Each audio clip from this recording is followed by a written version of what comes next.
besar. Jadi kek Kelantan kan beda sama Malaysia. Ya, betul. Ini kayak gini juga. Kelantan Terengganu beda. Dia punya slang. Ya. Jadi kami saya nggak bisa baca ni. Ya.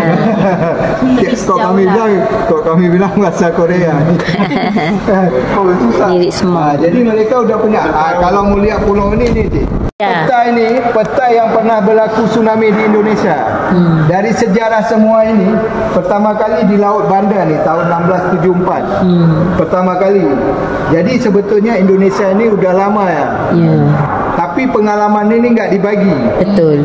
Ini tahun 1674. Ini Krakatau yang tadi gunung meletup yang saya cerita. Tahun 1883 yang saya bilang. Ini diakibatkan gunung api. Jadi satu, ini di Aceh 2004. Punca tempat isteri saya duduk di sini. Yang orang tu. Yang kemarin isteri yang itu. Sekarang saya udah nikah lagi. Dah ada anak? Dah dua je. 7 tahun sama 12 tahun. 7 tahun selepas tsunami lah, 2011. Ini peta. Ini Mindanao kan kena juga. Mindanao.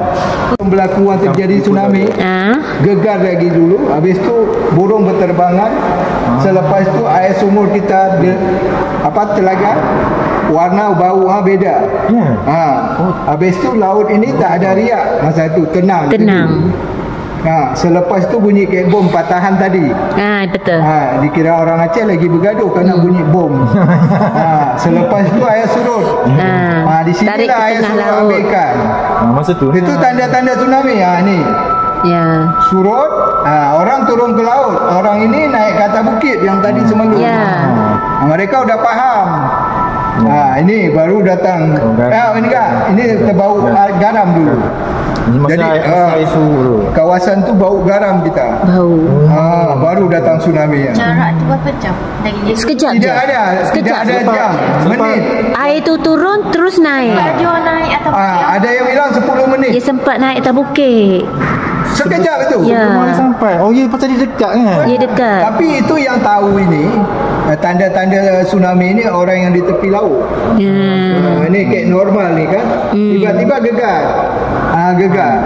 Burung berterbangan. Kalau adik saya yang selamat tu lihat dia burung tu. Kenapa burung bisa terbang banyak-banyak? Kayaknya insting dia lebih kuat. Ni betul.